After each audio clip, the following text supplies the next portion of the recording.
Welcome to episode 2, season 2 of Darkest Night.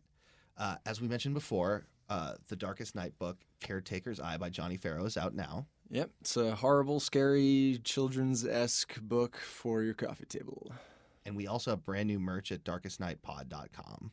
We have prints, we got coffee cups, shirts, crop tops, pillows. Be quiet. Every time I hear you two, I remember why nobody watches Billy Crystal anymore. Blue Apron is the #1 fresh ingredient and recipe delivery service in the country. Blue Apron's mission is to make incredible home cooking accessible to everyone. Blue Apron achieves this by supporting a more sustainable food system, setting the highest standards for ingredients, and building a community of home chefs. And, they've also established partnerships with over 150 local farms, fisheries, and ranchers. And as a result, they can be delivered to 99% of the continental U.S. and 99.5% of food deserts. Also, they say that cooking together builds strong family bonds, Silence. Your voice is the sound of dying alone. Research shows that Blue Apron families cook nearly 3 times more often. That's what we're talking about. Some of their best meals are this: an elote-style vegetable tostada with summer squash, poblano peppers, and cilantro rice. And a peach honey-glazed chicken with mashed sweet potatoes, collard greens, and Thai basil. Not all ingredients are created equal. Fresh, high-quality ingredients make a real difference, so it's important to know where your food comes from. It's also affordable, so for less than $10 per person per meal, Blue Apron delivers seasonal recipes along with pre-portioned ingredients to make delicious home-cooked meals with step-by-step instructions that you can make in 40 minutes or less. Check out this week's menu and get your first 3 meals free with free shipping by going to blueapron.com/darkestnight. That's blueapron.com/darkestnight. So don't wait.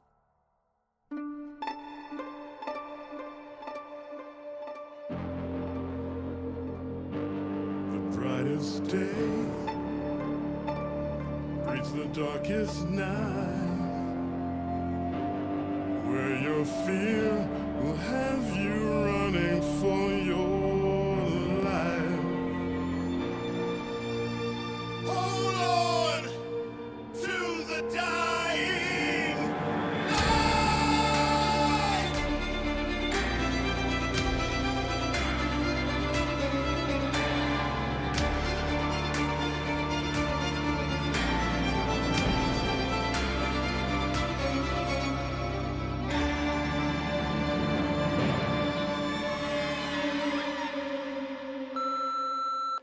Roth Lobdow Center for Advanced Research. Project Cyclops, Day 12 about to begin. Entering the laboratory now. Good morning, Dr. Ricketts. What?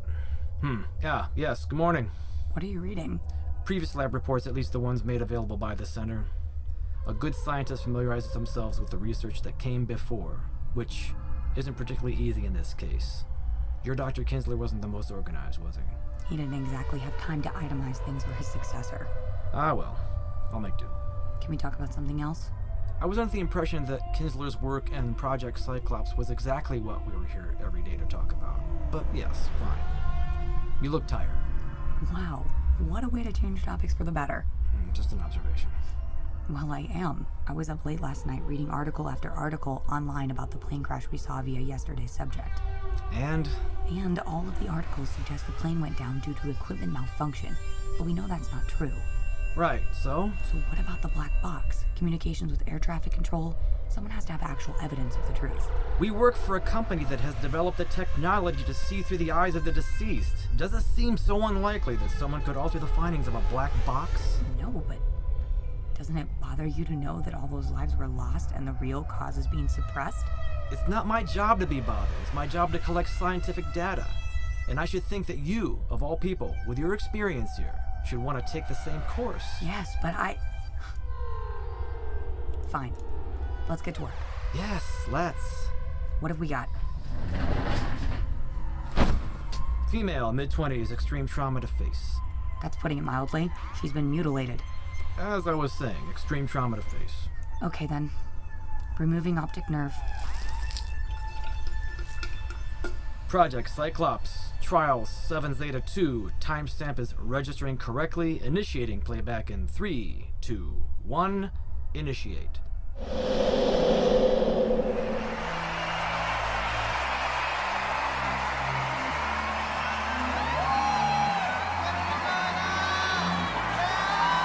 though the recent tragedy of G Valor Flight 7891 weighs heavily on us all, I do find a glimmer of solace in the sense of community support that has risen in its wake.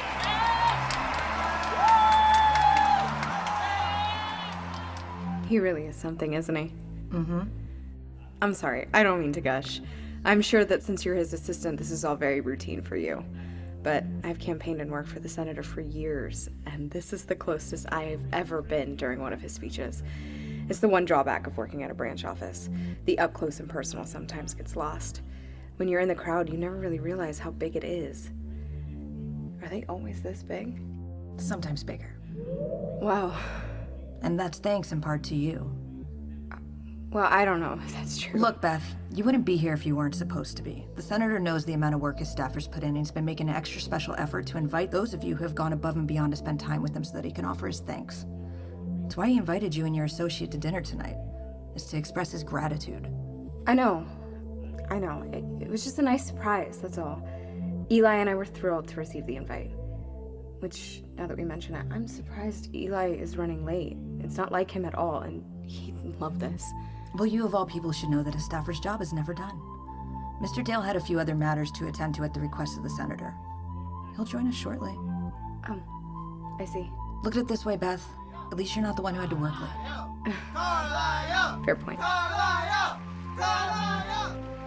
And it is this sense of unity that truly fills me with pride for our nation. Kindness, strong morals, and being there to lend a helping hand. That is a taste of the true America. God bless you all. God bless America. Thank you and good night.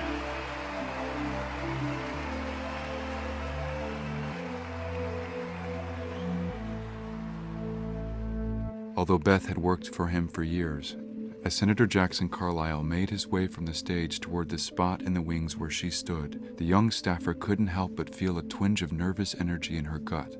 The senator, beloved by colleagues and constituents alike, often had hundreds vying for attention at any given moment. That he would choose to so freely give his attention to Beth seemed almost preposterous to the young woman. Yet, there he was, walking directly toward her. Beth! I'm so glad you could make it. Beth took note at the shift in the senator's persona, from the stoic statesman behind the podium to a more jovial, relaxed individual. It was a subtle charisma that had served him well over the years in D.C., and one that immediately helped put the butterflies in Beth's stomach at ease. Thank you, Senator Carlisle. I wouldn't have missed it. How'd I do? The speech. Oh, it was truly something. You speak with such conviction. It's admirable. Well, thank you kindly, Beth. And what about you, Miriam? Thoughts? Oh, yeah, thrilling. She's never impressed. I like the press correspondence dinner. I've never spoken at that. No, but the Waldorf salad is out of this world. Oh, Miriam, you are incorrigible. Now I'm in politics. So, any pressing matters I need to be made aware of before we continue with our evening with Beth here? Just a few. We'll go ahead. We received an email from the charity founded by the families of the crash victims. Make a sizable donation whenever you think is appropriate. Next. Sigma Corporation requested a phone call at your earliest convenience. Pass. I'm busy tonight. Noted.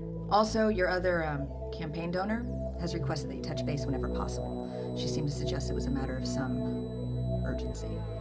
Everyone thinks their problems are the most urgent. As with Sigma, she will have to wait until tomorrow. As of now, the most pressing matter on my plate is getting this young lady some dinner.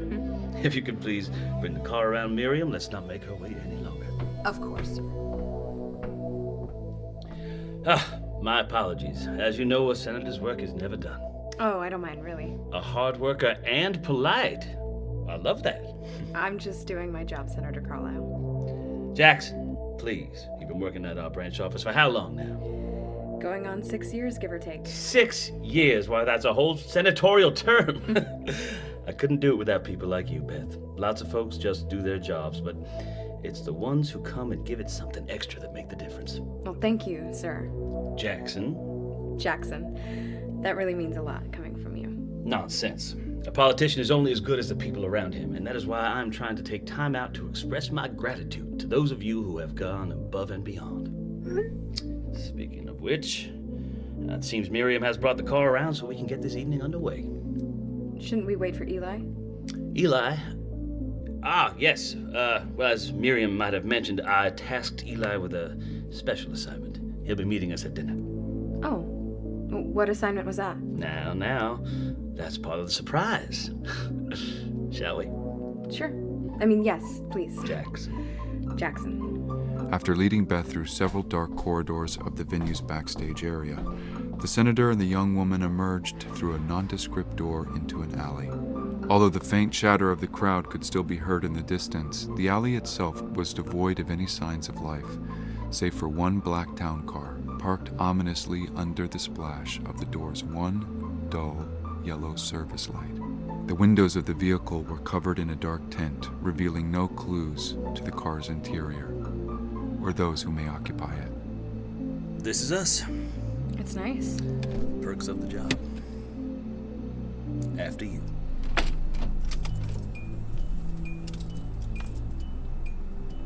Now you make sure you buckle up. We should be fine, but Miriam can be a little aggressive on the brakes. I heard that. You were supposed to.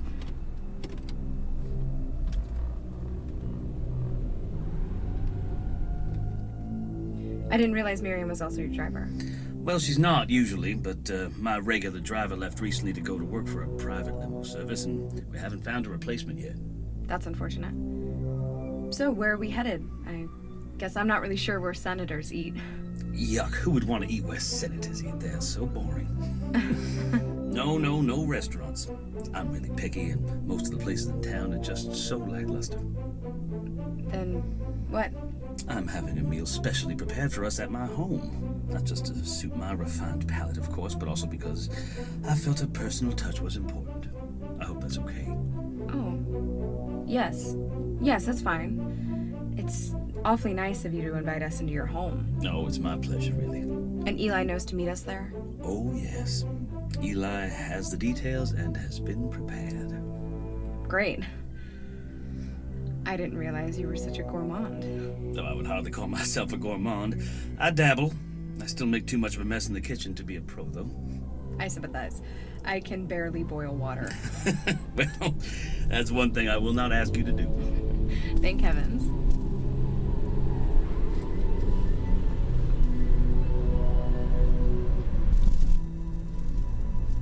This is our stop. It's lovely. Miriam pulled the car to a halt in front of a large stone mansion. Despite being in the heart of the city, the home's palatial nature made it feel like an island apart. Though small flourishes had been made to the building's exterior to make it seem more inviting, there was nonetheless a subtle coldness to the home that almost whispered, "Stay away."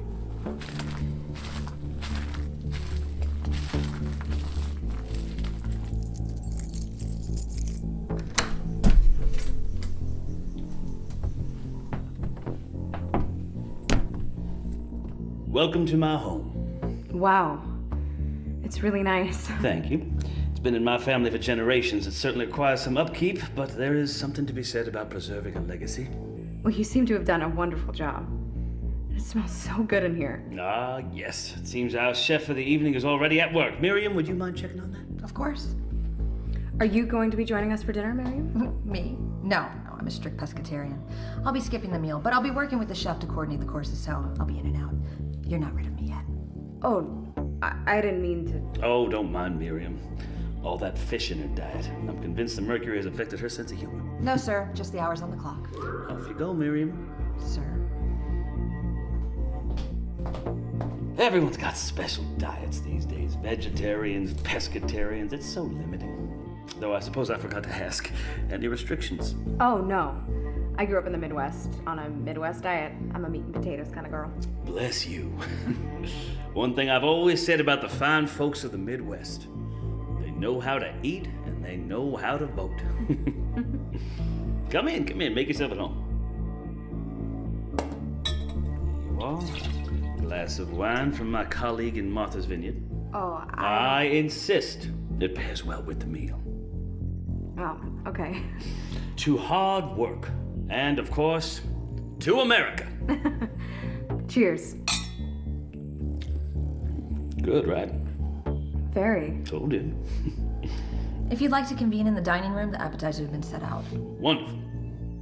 Where's Eli? It's not like him to be late. Oh, I'm sure he's almost ready. In the meantime, more food for us. Let's go. As the senator and Beth entered the dining room, the young woman could see that the table, an exquisite piece boasting the finest wood and ornate carving, was set with an array of elegantly plated appetizers.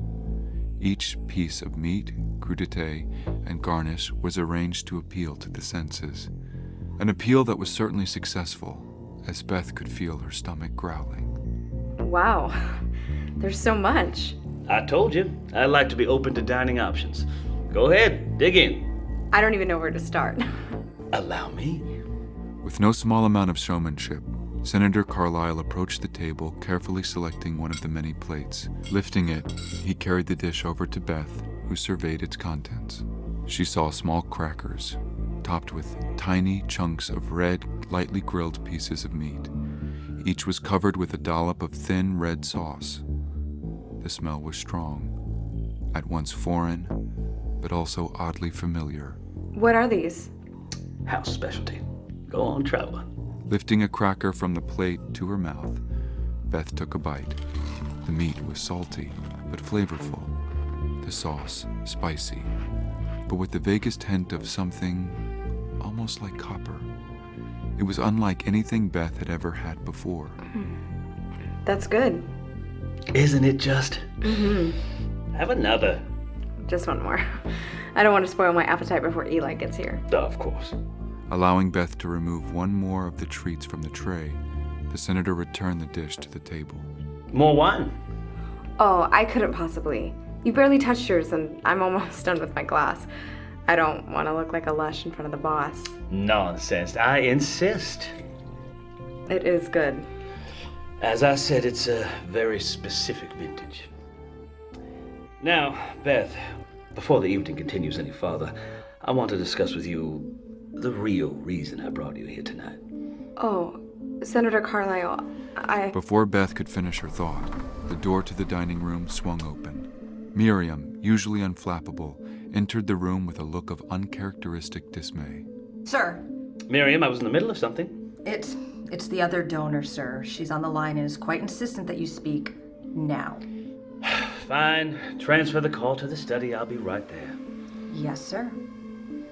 If you'll excuse me just one moment, we'll resume this when I get back. Have some more wine and eat. Sure.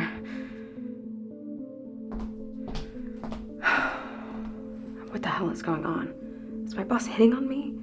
Digging into her purse, Beth frantically grabbed her phone, dialing Eli's number. As the phone began to ring on Eli's end, Beth was surprised to discover another noise joining the digital chime, the sound of a phone simultaneously ringing somewhere in the house.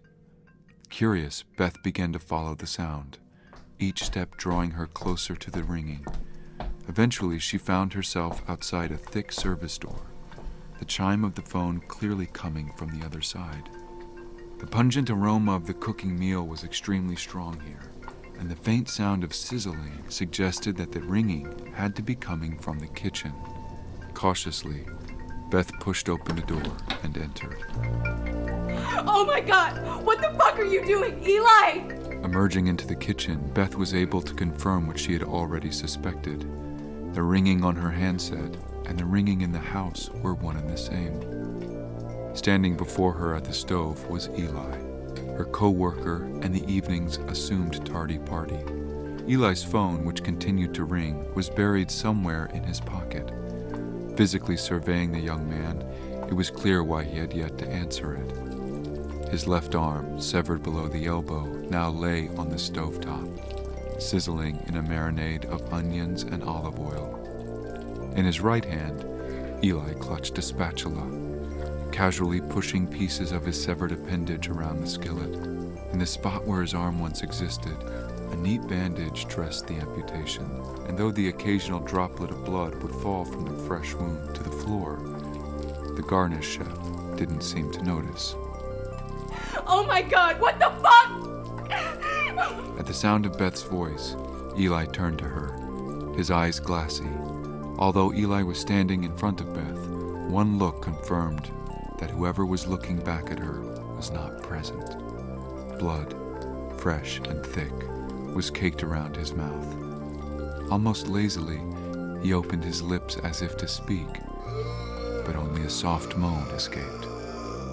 Although she was able to see inside his gaping maw for just a moment, Beth knew instantly that Eli no longer had his tongue.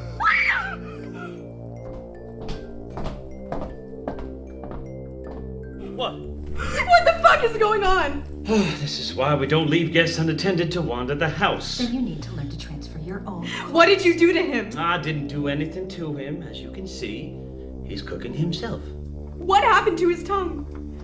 I remember the appetizer you enjoyed. I think that was it. Though it might have been someone else if we had a few leftovers we reheated. Gosh, I know. You mean I...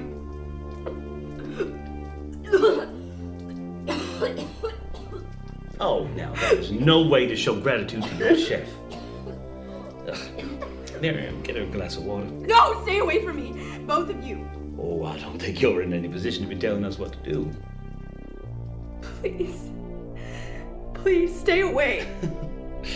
You need to shut up right now. Despite the overwhelming terror clutching at her chest, Beth found that as the words left the senator's lips, she could no longer speak. Even her sobs of fear were immediately silenced. Inside, her mind was screaming, but her physical self refused to respond. Oh, and make a note to contact the donor and apologize. We didn't get to properly finish our call thanks to someone causing a racket. Of course. Now, you, sit down.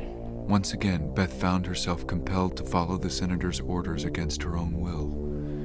She crossed to the small table in the corner of the kitchen and had a seat. And you, turn that meat over. It's starting to burn on that side.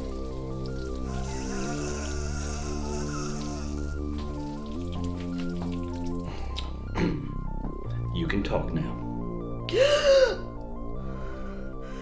How are you doing that? Maybe you just had too much wine. We were interrupted earlier, but you and I do have some business to attend to. Oh, God. God, are you gonna force me to have sex with you? What? No! Absolutely not. Beth, do you fuck your food? Then... what? Speaking of which, Miriam, could you have Eli serve us at his convenience? This is supposed to be a dinner party, after all. Sir? You heard him. Get on with it. With his free hand, Eli, as if impervious to pain, reached into the skillet and grabbed his cooked arm. Crossing to the small table where the senator and Beth sat, Eli placed the still steaming meat between them. Fantastic. You've done good work here tonight, Eli, and I would not dream of imposing on you any further. You are now relieved of your duties. Miriam, make sure our young chef is taken care of, won't you? Of course, sir. Now, Eli, you can retire for the evening. Why are you doing this? You really should have a taste of this arm while it's hot. It should be tender enough that you can tear a little piece off with your fingers. It's all in the sautéing. Please, don't. Eat. Despite willing herself to resist with every fiber of her own being, Beth could feel her hand ripping a piece of meat from Eli's cooked arm.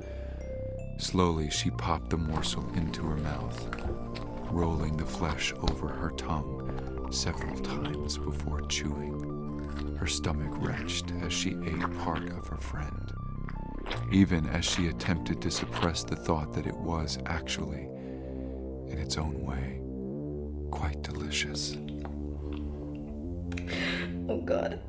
There really is nothing like it, is there? Once that taste graces your tongue, it's one that you will crave for the rest of your life. Which, for you, unfortunately, isn't long.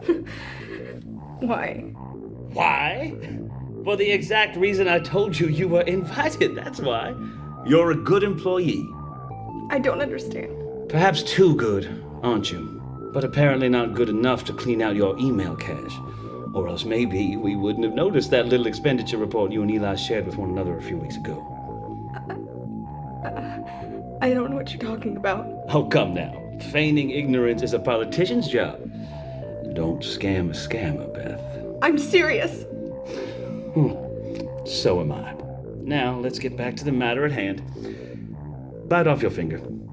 Before she could even register the command, Beth could feel her index finger pressing into the back of her throat, the joint connecting the digit to her palm resting on the bottom row of teeth. Compelled by forces beyond her, she bit down. Blood frothed around her tongue, leaking out of her mouth and down her shirt. Eventually, the bone snapped under her jaw's pressure.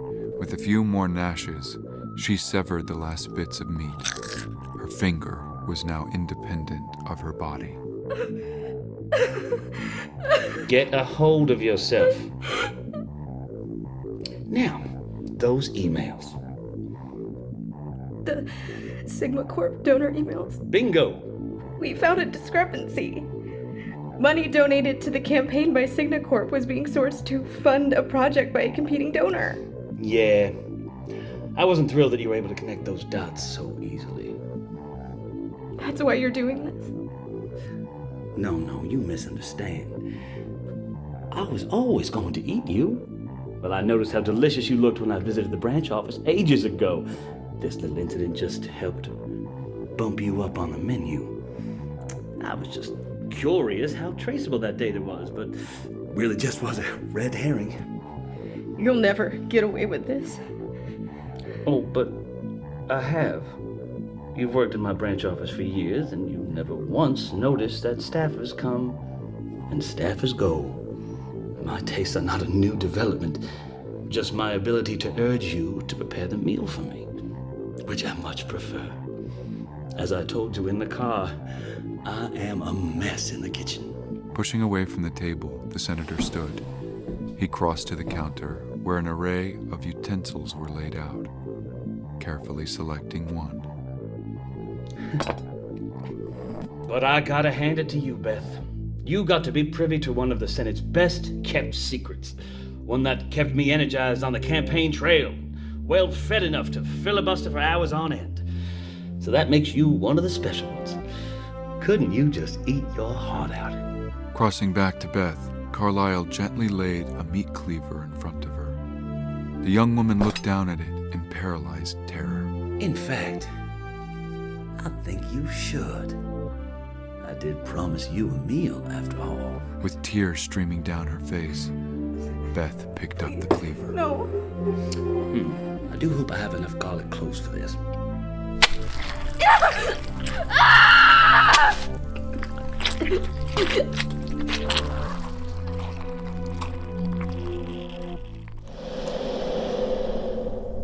I think I'm gonna be nauseous. Do you need a minute? No, I'm fine. I just don't know how anyone could eat another person. Cannibalism is found in a number of different species. You know, this is one of those occasions where science really isn't much solace. I always find solace in science.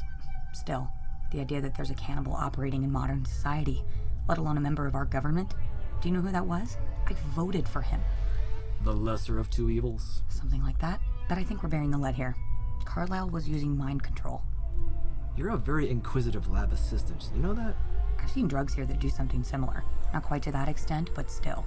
The senator did essentially admit that he dosed her wine. Right, and it can't be a coincidence that he had dealings with Sigma Corp. How much do you want to bet the other donor that he kept talking about was the very own Roth Lobdow Center?